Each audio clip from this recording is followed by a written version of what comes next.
ప్రభు యొక్క ఘనమైన నామాన్ని బట్టి ప్రతి ఒక్కరికి వందనాలు చెల్లిస్తున్నాను. ఈ ఉదయకాలాన్ని ఆయన సన్నిధిని సమీపించేటువంటి వారందరిని బట్టి ఎంతగానో స్తుతిస్తూ ఉన్నాను. ఇక దేవుని లేఖనాలను గాని మనం గమనించినట్లయితే, ఆయన మహిమకరమైనటువంటి సన్నిధిని గురించి మనం తెలుసుకోగలుగుతాం. ఆయన సన్నిధిలో గొప్ప నెమ్మదుంది. ఈ ఉదయకాలాన్ని ఈ ప్రత్యేకమైనటువంటి దినమును బట్టి ప్రతి ఒక్కరికి దేవుని పేరిట శుభాకాంక్షలు తెలియజేస్తూ ఉన్నాను. లూకాసు సువార్త 1 అధ్యాయము 28 వచనం నుంచి ఆ దూత లోపలికి వచ్చి ఆమెను చూచి దయాప్రాప్తురాలా నీకు శుభము, ప్రభువు నీకు తోడి ఉన్నాడని చెప్పాను. ఆమె ఆ మాటకు బహుగా తొందరపడి శుభవచనం ఏమిటో అని ఆలోచించుకొనుచుండగా దూత మిరియా భయపడకుము, దేవుని వల్ల నీవు కృప పొందితివి, ఇదిగో నీవు గర్భం ధరించి కుమారునికని ఆయనకి యేసు అని పేరు పెట్టుదువు. ఆయన గొప్పవాడే సర్వోన్నతుని కుమారుడు అనబడును. ప్రభువైన దేవుడు ఆయన తండ్రి అయిన దావీదు సింహాసనమును ఆయనకిచ్చును. ఆయన యాకోబు వంశస్థులను యుగయుగములు ఏలును. ఆయన రాజ్యం అంతం లేనిదే ఉండునని ఆమెతో చెప్పాను. ఈ మాట వినడానికి అంత చక్కగా ఉంది. చాలా సంతోషం కలిగించేదిగా ఉంది. గొప్ప అభివృద్ధి కనిపిస్తూ ఉంది. ప్రభు అయినటువంటి యేసుక్రీస్తు పుట్టినప్పుడు ఆయన భుజాల మీద రాజ్యభారం ఉంది. ఆయన ప్రపంచం అంతటి కొరకు ఆయన ఎంతగానో ప్రయాసపడతాడు. సమాధానకర్త, సర్వోన్నతుడైనటువంటి దేవుడు, ఇంకా చాలా రకాలైనటువంటి సమాధాన అధిపతి, చాలా విషయాలు బిరుదులు అతని గురించి చెప్పబడుతూ ఉన్నాయి.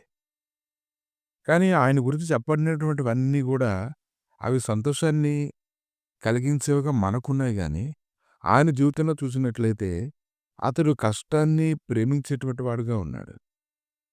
అతని యొక్క అభివృద్ధి వెనుక అతడు పొందేటువంటి బహుమానం ఎలా ఉందంటే, యెషయా గ్రంథము 53 అధ్యాయము 2వ వచనం నుంచి, లేత మొక్కవలెను ఎండిన భూమిలో మొలిచిన మొక్కవలెను అతడు ఆయన ఎదుట పెరిగెను. అతనికి సురూపమైనను సొగసైనను లేదు. మనం అతనిని చూచి ఆపేక్షించినట్లుగా అతని యందు స్వరూపం లేదు. అతడు తృణీకరింపబడిన వాడును, ఆయను మనుషుల వల్ల విసర్జింపబడిన వాడును, వ్యసనాక్రాంతుడుగాను వ్యాధిని అనుభవించేవాడుగాను మనుషులు చూడనలని వాడుగాను ఉండెను.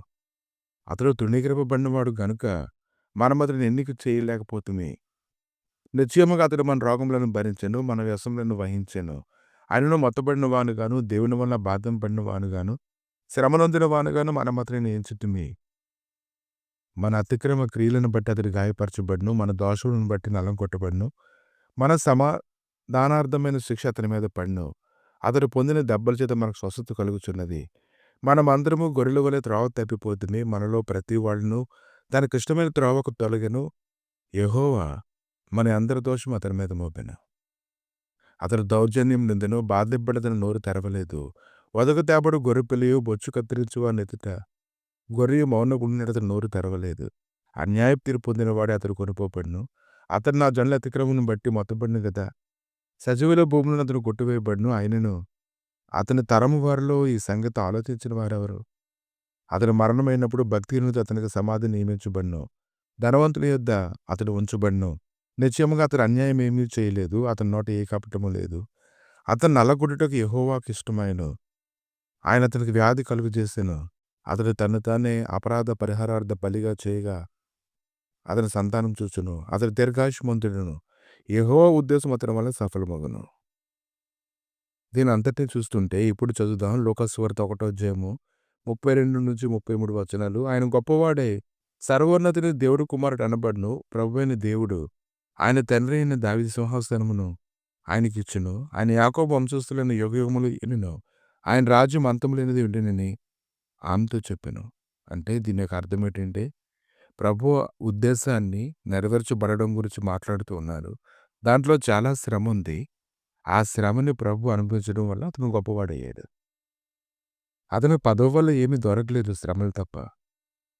శిశువు మీద ఎంత భారం ఉందో, ఎంత బాధ్యత ఉందో, ఎంత కష్టం ఉందో ఈ రోజున పెరిగినట్లయితే ఆయన ఎటువంటి ప్రీతికరమైన కుమారుడిగా ఉన్నాడో నువ్వు గ్రహించుకోగలగాలి.